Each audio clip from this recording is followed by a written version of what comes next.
Doctor, director, professors, estudiants, resta de la comunitat universitària, amics i companys, bon dia a tothom. És un plaer estar aquí amb tots vosaltres y todavía estoy viendo si funciona esto.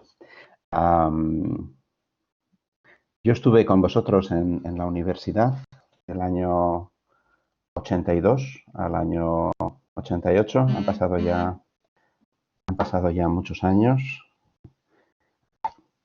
Ok. Pero durante ese tiempo, pues he vuelto con frecuencia a esta escuela, a esta universidad, que son mi casa académica, para colaborar en la docencia, para dirigir alumnos de doctorado, para investigar, a veces para colaborar también en la gestión de la universidad y de la escuela, y siempre ha sido un gusto volver. Pues yo, ya sabéis, tenía particular ilusión hoy de estar con vosotros y siento estar metido en una pantalla, porque, bueno, pues no es lo que habíamos previsto, pero las cosas no son como son. Y entonces, pues bueno, pues me tengo que conformar con esto y siento no poder saludar, como decía, pues a tantos compañeros y amigos que se reúnen hoy, muchos virtualmente como yo, para celebrar este inicio del curso. Hoy toca comentaros otra historia. Hoy tengo que hablaros de una aventura personal que empezó hace casi 2 años, cuando empecé a trabajar como director de la Agencia Estatal de Investigación. Yo he hecho muchas cosas en mi carrera, muchos me conocéis, lo sabéis, pero fundamentalmente siempre he tenido una línea como investigador, aunque la he ido compaginando con muchas cosas, pero como ha sido el hilo conductor. Ahora hace 2 años que esa línea solo vive algunos ratos de los fines de semana y lo que soy pues es director de la agencia. Y ahora os cuento un poco de esas cosas y os cuento de lo que estamos haciendo en la agencia y de lo que queremos hacer y de cómo queremos mejorar la manera en la que la ciencia se está financiando. Vamos a ver. Bueno, yo creo que ahora es cuando estoy compartiendo, ¿verdad?, la pantalla. Entiendo que todos estáis viendo esta pantalla azul. Bueno, y esta es la presentación que os quería contar. Son los retos de la Agencia Estatal de Investigación. Es una presentación en la que combino algunos aspectos de lo que la agencia es, que a veces no son muy conocidos para los investigadores, y los combino con algunas pesadillas sobre lo que me gustaría que fuera o sobre cómo me gustaría que evolucionara. Cuando los investigadores decimos que tenemos un proyecto de investigación, pues todavía oímos muchas cosas diferentes.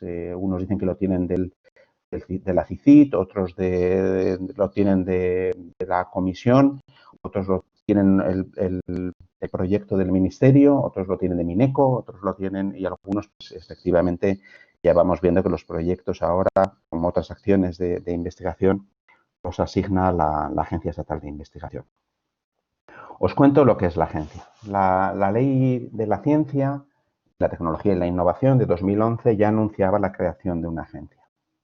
Esta agencia se creó en 2015, pero tuvo presupuesto propio en 2017. Es una agencia muy reciente, pues yo llegué en el año 2019, en enero, y efectivamente pues está dando todavía sus primeros pasos en muchos aspectos. Estamos adscritos al Ministerio de Ciencia e Innovación y somos con diferencia la mayor agencia financiadora de ciencia del Gobierno de España. No hay mucha competencia en el ámbito estatal porque el otro financiador o los otros financiadores serían el Instituto de Salud Carlos III para los temas de salud y la Fundación Española de Ciencia y Tecnología, la FECIT, que tiene algunos elementos fundamentalmente de divulgación y de aspectos de este estilo.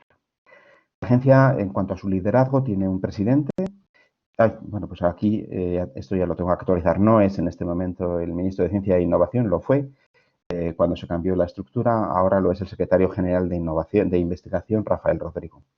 Y luego tiene un director que es un puesto temporal bueno, es fruto de un proceso de selección internacional que combina experiencia en investigación y en gestión de la investigación.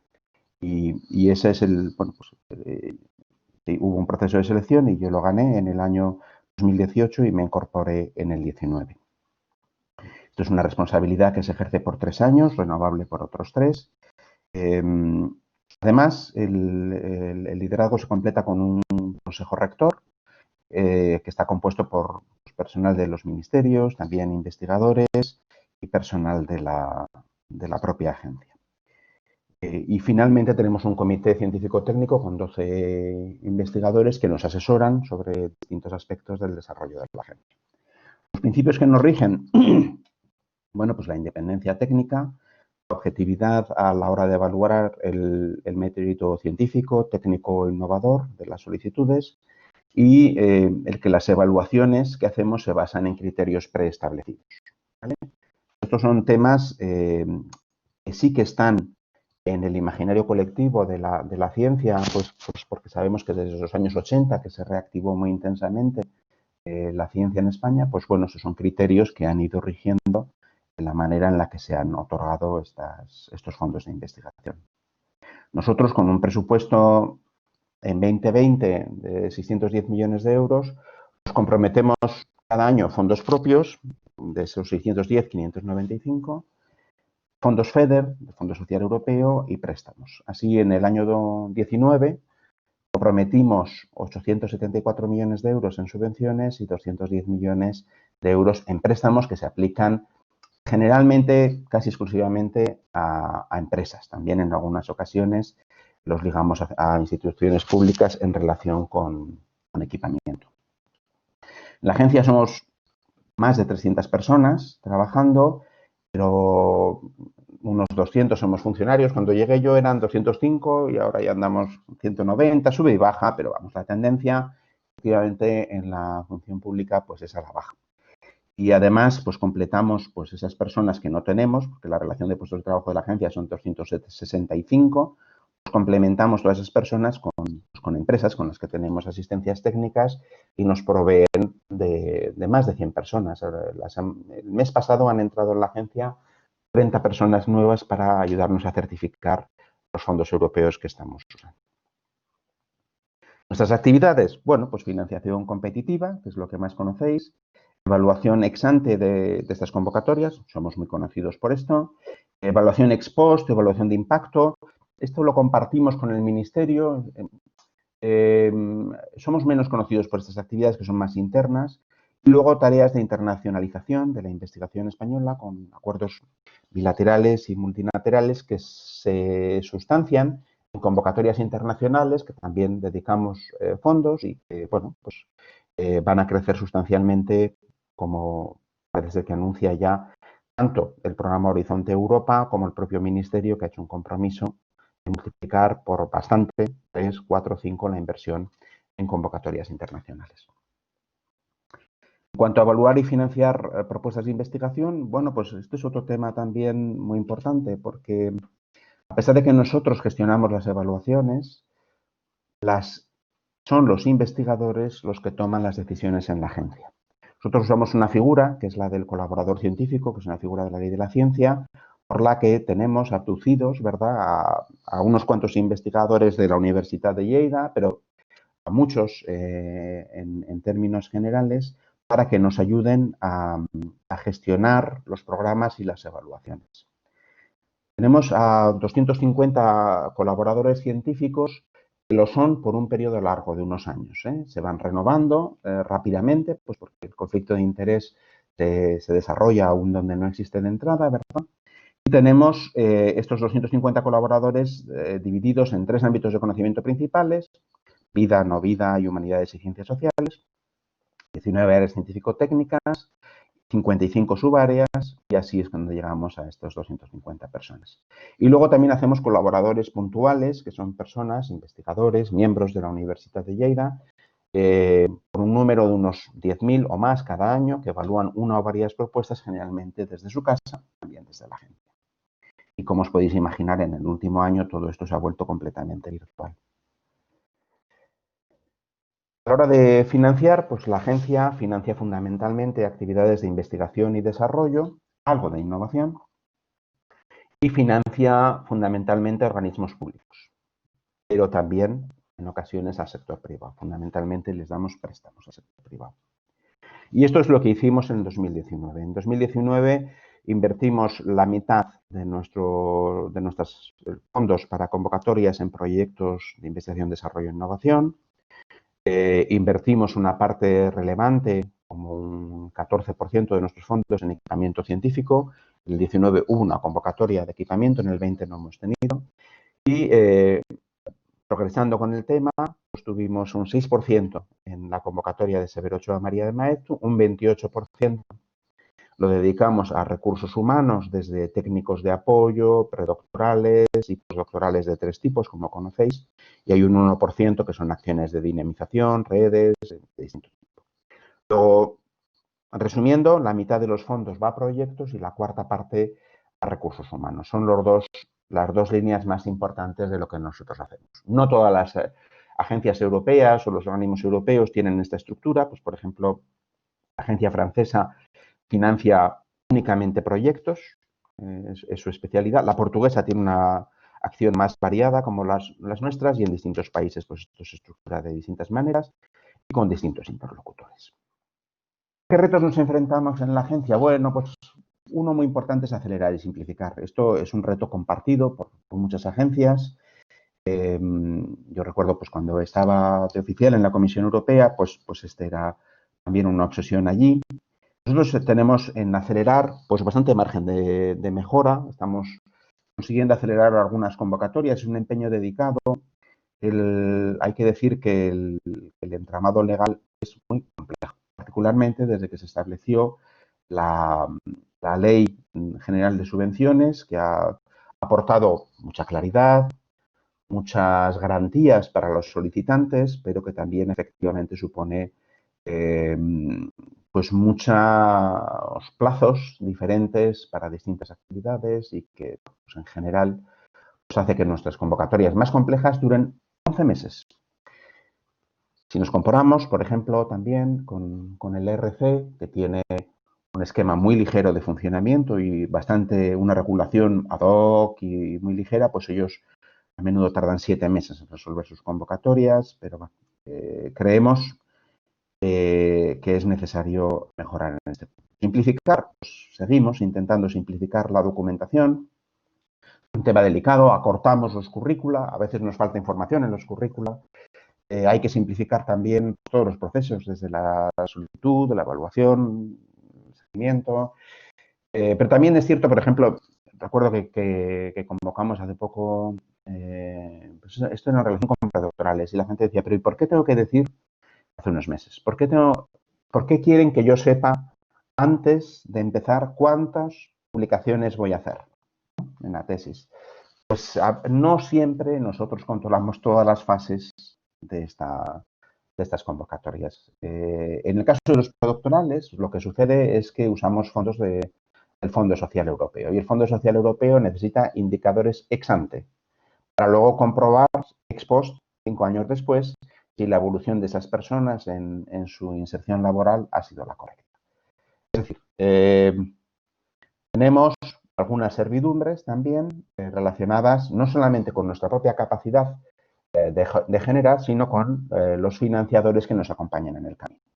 Pero en cualquier caso, en la aceleración y la simplificación hemos puesto en marcha un proceso amplio de discusión en el que nos estamos apoyando mucho en las instituciones beneficiarias. Este es un proceso que empezamos en los primeros días del estado de alarma de la pandemia y que está dando lugar a muchos frutos que luego os comentaré. Tenemos una gran cantidad de convocatorias, más de las que nos gustaría, y no se van a reducir esas convocatorias en el corto plazo. Quizá incluso se incrementen. Hay una complejidad importante del mapa de convocatorias. Es difícil para los investigadores saber no solamente quién le da fondos, si es Mineco o la CICID, sino que también es difícil controlar las fechas de publicación, que varían con los años. Ahora las estamos estabilizando, no sin problemas, pero contentos. No había un calendario estable de convocatorias y nosotros preparamos uno en el 19 y lo actualizamos, ¿verdad?, en los últimos días del 19 para el 20. Es información de este estilo que nosotros pues no siempre somos capaces de cumplir. En el año 19 funcionamos muy bien. Tenemos un indicador asociado al cumplimiento del calendario y en el año 19 fue del 94%. Este año no hemos cerrado el año. Estamos teniendo problemas efectivamente con la COVID, pero muchos menos de los que pensábamos. Algunas convocatorias del año 20 las publicamos tarde, pero hemos conseguido recuperar. Sin embargo, en otras convocatorias nos estamos retrasando por distintos aspectos. Luego comentaré alguna particularmente. En cuanto a comunicación, pues también estamos haciendo muchos esfuerzos. Estamos cambiando la página web, queremos tener una página web menos ministerial, más propia de una agencia. Tendremos a principios del 21. Estamos teniendo más presencia en redes también para explicar lo que hacemos. Y el objetivo en relación con los beneficiarios es contar con nuestros problemas y compartirlos, escuchar los problemas de los beneficiarios e interaccionar con ellos. Por ello hemos puesto en marcha, aparte de este comité asesor de beneficiarios, en el que contamos con una participación muy intensa de CRUE, que luego, ¿verdad?, pues explica el trabajo que hacemos a la propia red, a CRUE, sino que en los primeros días de noviembre vamos a reunir por primera vez a los gestores de la Agencia Estatal de Investigación, las personas que gestionan los programas y que gestionan las solicitudes y los reintegros y los seguimientos, y los vamos a reunir con los gestores de las ayudas, las personas que desde el punto de vista técnico gestionan nuestros proyectos y nuestros contratos, por ejemplo, en la Universidad de Lleida, ¿vale? El objetivo es interaccionar pues, para explicarnos, para que se expliquen los beneficiarios y los gestores y para aprender a hacer las cosas mejor entre todos. Yo creo que esta es una vía que está llamada a tener mucho éxito y en la que creemos firmemente como muy transformadora, ¿no? Que veamos que hay una comunidad de oferta y de demanda de recursos de investigación y que tenemos que entendernos mejor y, de hecho, hemos encontrado, como se dice en inglés, algunos frutos de estos que están en la parte baja del árbol, ¿verdad? Y ya hemos cosechado algunos de estos frutos colaborando con los beneficiarios. Por ejemplo, si no hubiera sido con los beneficiarios, no nos hubiéramos atrevido a levantar la suspensión de los plazos administrativos durante el estado de alarma de la pandemia y la discusión con ellos fue fundamental para una actividad que luego nos siguieron muchos organismos de gestión de investigación también en comunidades autónomas y en otras administraciones. En fin, tenemos mucha fe en este tema. Hay que mejorar el marco legal, eso está claro. La Ley General de Subvenciones, que os decía, controla el tiempo que tardamos en resolver una convocatoria y establece unos tiempos relativamente largos. De cara al año que viene, en que, bueno, pues las previsiones del plan de recuperación son muy importantes en el conjunto del Estado, pues están planteando modificar temporalmente, fundamentalmente, dos leyes. La Ley General de Subvenciones, para poder ejecutar esos fondos, para acelerarla, y también la Ley de Contratos del Estado, que, como sabéis, pues también es muy limitante en muchos aspectos. Creemos que si efectivamente se aceleran estas leyes y se pudiera mantener esa aceleración posteriormente, pues podríamos mejorar mucho las cosas que hacemos. Estamos sujetos a muchos controles intermedios del Ministerio de Hacienda para distintos temas que también efectivamente nos limitan, las limitaciones de los presupuestos, las limitaciones coyunturales a las capacidades de la agencia. Yo cuando llegué a la agencia me leí los documentos y dije, oye, esto es estupendo, el dinero que me sobra de un año lo puedo meter al año que viene. Digo, esto es la bomba, porque yo sabía que eso siempre había sido un aspecto muy limitante. Pero cuando llegué, pues me dijeron que la Ley de Presupuestos Generales del Estado me quita esas atribuciones y entonces hasta el año 21, que me parece que las voy a recuperar, pues no he podido hacerlo. Os cuento un ejemplo muy interesante, que es la convocatoria 2020 de proyectos de investigación, desarrollo e innovación. Luego hablaré del plan de choque del Gobierno del Estado para mejorar la financiación de la ciencia. Pero lo que establece es que esta convocatoria se debe de aumentar en 50 millones de euros. Bueno, pues eso es una noticia maravillosa. Esto se aprobó en julio y la convocatoria la teníamos que abrir en septiembre. Nosotros, en cuanto vimos que esto se aprobó, empezamos con los trámites para poder absorber esos 50 millones. Nadie nos ha dado 50 millones. Esta convocatoria de 2020 que vamos a publicar en las próximas semanas empieza a gastar sus fondos en el 21 y sigue en el 22, en el 23 y en el 24, porque hay proyectos de 4 años. Pero para poder gastar esos fondos necesitamos que nos permitan el endeudamiento. Eso es lo primero, porque hay endeudamiento adicional en esos años. Fuimos a Hacienda y les pedimos eso. Posteriormente, ese permiso de Hacienda se tuvo que implementar en el Consejo de Ministros, donde estuvimos hace 3 semanas. Cuando salimos del Consejo de Ministros con la aprobación, nos fuimos a pedirle a Hacienda que nos modificara el calendario de las convocatorias que ellos gestionan. Y estamos todavía esperando el trámite. Parece ser que está a punto de resolverse. Y cuando tengamos ese trámite, tenemos que ir otra vez al Consejo de Ministros, idealmente dentro de 10 días, pero no estoy seguro, para que nos autoricen la convocatoria, porque todas las convocatorias de más de 12 millones de euros las tiene que autorizar el Consejo de Ministros. Y solo después podemos convocar. Entonces, una estupenda acción del Gobierno para permitirnos aumentar los fondos tiene el efecto, es una pena, de que retrasa la apertura de la convocatoria pues probablemente 2 meses. Entonces, ese es el tema que en cuanto al marco legal pues nos limita, ¿no?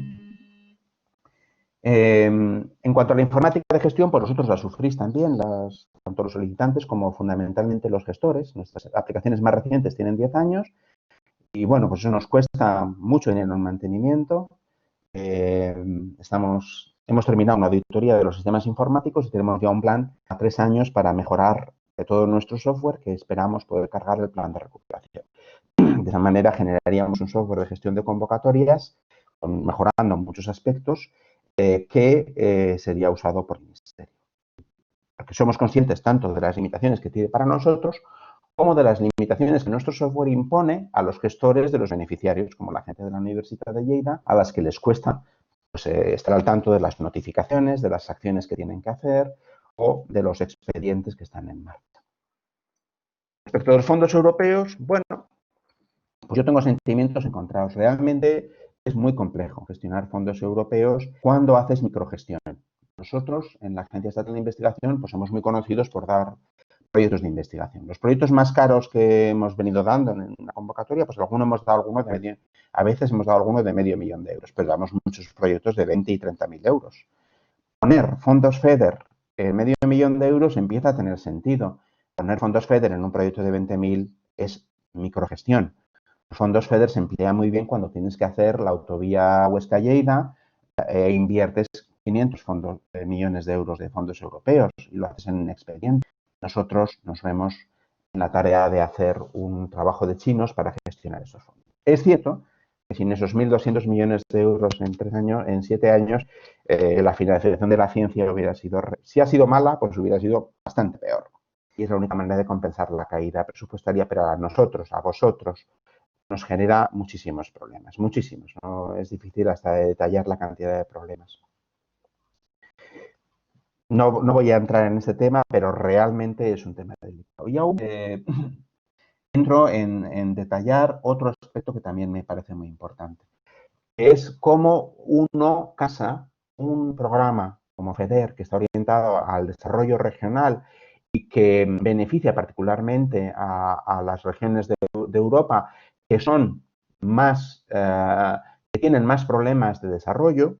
¿Cómo casas eso con promover la excelencia, que es para lo que son nuestras convocatorias? Pues mal, realmente. Nosotros, cuando usamos los fondos FEDER directamente como FEDER los diseña, es en la convocatoria de equipamiento y en esa convocatoria, pues generalmente tenemos unos resultados muy difíciles de absorber porque necesitamos, por la naturaleza de los fondos FEDER, ser muy exigentes. En las comunidades autónomas se financian al 50-50 y sin embargo somos muy generosos en aquellas comunidades autónomas en las que FEDER pone el 80 o incluso el 85. Y eso es complejo de digerir desde el punto de vista científico. Los fondos europeos establecen un rompecabezas a la hora de financiar. Es un tema muy complicado que nos lleva a veces a inejecución. No a una inejecución no programada, pero sí a una inejecución desde el punto de vista de la convocatoria. Por ejemplo, la convocatoria de este año, que vamos a convocar en proyectos por 410 millones de euros, pues ejecutaremos los 410 millones de euros. En este momento no tiene FEDER, puede tener más adelante, pero en este momento no tiene. Entonces sabemos que lo vamos a ejecutar al 100%. Sin embargo, cuando convocamos alguna convocatoria con proyectos europeos, nosotros no sabemos de antemano cuántas solicitudes vamos a conceder en cada comunidad autónoma y, por lo tanto, no sabemos cuántos fondos FEDER vamos a poder absorber. Y eso, a la vista de muchos de los beneficiarios, es sin ejecución. No es exactamente eso, pero se parece, ¿vale? En fin, estamos muy satisfechos de participar en dos asociaciones internacionales de financiadores que son muy importantes. El Global Research Council, del que ya éramos miembros desde hace tiempo, fundamentalmente porque no se paga una cuota, porque eso es tremendamente complejo, y Science Europe, que hemos conseguido este año, después de más de un año de interacción, pagar la cuota, todavía no la hemos pagado, pero ahora tenemos el permiso para pagarla y, por lo tanto, ya hemos podido aceptar ser miembro. Science Europe es una organización muy interesante que nos ayuda en Europa a alinear procedimientos, a establecer pautas de calidad, a adoptar buenas prácticas, a compartir estándares de gestión en el contexto europeo. Y la verdad es que para nosotros es una excelente idea el que hayamos podido conseguir pagar la cuota. Son cosas que suenan muy sencillas, pero en la práctica son tremendamente complicadas. Por supuesto, también tuvo aprobación del Consejo de Ministros. Preparación del nuevo plan estatal. Bueno, aquí os puedo contar muy poco, pero os puedo adelantar algunas cosas. Aumenta la sincronía con Horizonte Europa, se basa en la Estrategia Española de Ciencia, Tecnología e Innovación, que ya fue aprobada. Progresamos en este momento en el diseño del nuevo plan estatal, que probablemente se diseminará ya de forma abierta en el mes de noviembre. Y estamos haciendo tres elementos que están muy relacionados con el nuevo plan estatal, que son el plan de choque y el plan de recuperación, que interaccionan con el estatal. El plan de choque ya os he mencionado que tenía 100 millones más en proyectos, que eso ya se va a quedar. Yo cuando llegué a la agencia estábamos resolviendo una convocatoria de proyectos de 330 y ahora ya estamos en 412. Bueno, 412 está ya a la altura de lo que fuimos en 2010. No de lo que fuimos, que todavía fuimos un poquito más. Pero bueno, ya estamos acercándonos, no es un resultado satisfactorio, pero bueno, pues por lo menos digo, en mi trayectoria estoy contento de ver que este incremento se está produciendo. Además, el plan de choque contempla un 30% más en la financiación de los programas de postdoctorales Juan de la Cierva, Incorporación y Formación, y Ramón y Cajal. Y esto lo estamos dividiendo en un incremento de la retribución, que no se producía desde 2010, y también un incremento en el número de plazas. Así que las convocatorias que se publicarán en el mes de diciembre de estos programas postdoctorales ya contemplarán estas mejorías. ¿Es esto suficiente? Pues no. El gobierno es consciente de que no y por eso están planificando otro tipo de acciones en el plan estatal. Y hablemos un poco el melón del plan de recuperación. Aquí escribo poco, no os cuento tampoco muchísimo. El plan de recuperación ha ido evolucionando. Nosotros vamos ya por la versión 10. Como sabéis, los que también en la universidad estoy seguro que estáis implicados en aspectos del plan de recuperación, pues bueno, pues ha habido unos cuantos vaivenes y vamos conociendo más, se va centrando mejor.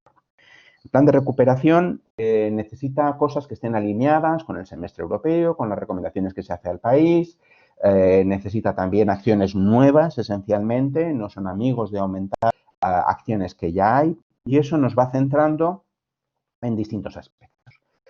Nos centra efectivamente en poner algunas convocatorias nuevas, porque lo que nos gustaría a nosotros, por ejemplo, que es esa convocatoria de proyectos y darle el aumento definitivo, pues en principio no está en nuestra mano en este momento. Pensamos que podemos hacer algo que ya despunta la estrategia, que es poner énfasis en algunos aspectos temáticos particulares. Es decir, este nuevo plan estatal podría, por primera vez, en lo que yo conozco, tener convocatorias de proyectos para temas muy específicos, que podrían ser similares a los topics que usa la Unión Europea. Esto sería, como os digo, la primera vez que eso se hace aquí. De la misma manera, podríamos también recuperar algunas convocatorias que están en el plan estatal, incluso en el que estamos ejecutando ahora, y que no se han podido poner en marcha, como por ejemplo me viene a la mente ahora la convocatoria de prueba de concepto, ¿verdad? Y en cuanto a los postdoctorales, pues hay acciones muy importantes que el Gobierno ya está comentando con las comunidades autónomas y con distintos agentes en relación con una nueva carrera científica y a complementar, que podría reemplazar algunos aspectos de la existente y para la cual también se están reservando fondos. En este momento, lo que vemos nosotros es que en los 3 años 2021, 22 y 23 vamos a tener una asignación presupuestaria del plan de recuperación que pasaría efectivamente de los 1.000 o 1.300 millones de euros. Todo esto sujeto a muchos vaivenes, a reducciones, a cambios, pero bueno, sí que parece que estaríamos a punto de ver con este plan de recuperación una intensificación de la financiación de la ciencia que tendremos que creernos efectivamente pues cuando lo veamos ya en convocatorias. Eso es lo que os puedo decir en este momento. Y respecto de los presupuestos no os puedo decir mucho, ya sabéis que todos sabemos que son insuficientes, que a pesar de que hemos estado 3 años con un presupuesto prorrogado, hemos conseguido hacer alguna medida y que el presupuesto, que ahora mismo está en borrador para el 21, pues mejora más de 50 millones la dotación del Ministerio e incorpora también, son 140 millones del plan de recuperación, que sería la primera entrega, porque la agencia es muy lenta a la hora de convertir en pagos las convocatorias. Como sabéis, las convocatorias tardan en resolverse, digamos, 10 meses y algunas ni siquiera pagan en el año en que se resuelven. Por lo tanto, tenemos un plan en crecimiento para conseguir esa ejecución presupuestaria. Pero bueno, creemos que efectivamente tener un ministerio específico que englobe a la ciencia es un tema fundamental para tener un apoyo presupuestario. Nos sentimos arropados por el presupuesto en el Ministerio y por el Gobierno, pero creemos que efectivamente es mucho el recorrido que tenemos. Nuestro edificio, pues nos movimos a él en el año 19, es un edificio para la agencia, nos ayuda a tener un carácter, una personalidad, a hacer más creíble y funcional esa independencia respecto del Ministerio. Bueno, hemos tenido un largo historial de mudanzas, parece ser que ahora nos quedamos allí y creemos que obviamente el edificio, que ahora mismo está poco ocupado y al que no vienen investigadores desde el mes de febrero a evaluar ni a comisiones y tardarán en venir meses, siendo generosos, pero sin embargo creemos que es muy importante para el futuro de la agencia. Ahora mismo nos ocupamos en las convocatorias del 19 que tenemos que resolver. Sabéis que andamos con retrasos en alguna, como en Severo Ochoa, también porque ha habido una modificación del presupuesto. El plan de choque para la ciencia nos mandaba tomar el pago de Severo Ochoa 19 y ponerlo en el año 20 con 13 millones. 13 millones que recibimos ayer, estamos en las mismas, desde que se aprobó el plan de choque en julio. Y bueno, tenemos que hacer todavía algunas resoluciones importantes el mes de junio y el de noviembre, pero estamos progresando bastante tiempo con esto, salvo en Severo Ochoa. Y en las convocatorias del 20, pues eso, hemos ido progresando. Algunas se nos retrasan. El retraso en la resolución de proyectos del 19 más el plan de choque nos retrasa la convocatoria de proyectos del 20, el retraso de Severo Ochoa María de Maeztu a retrasar la convocatoria. Pero vamos, estamos razonablemente satisfechos con el cumplimiento del calendario de convocatorias y ahora nos queda por convocar todo lo más importante, proyectos, Severo Ochoa y recursos humanos, que siempre reservamos para el fin de año, es cuando tenemos más seguridad financiera a la hora de convocar. Y eso es todo lo que quería comentar. Espero no haberme alargado demasiado y ya vuelvo a aparecer, espero, en persona. Ya lo veo, que estoy en persona. Y os agradezco el tiempo y devuelvo la palabra, ¿verdad?, al rector y quedo a disposición por si hubiera un comentario.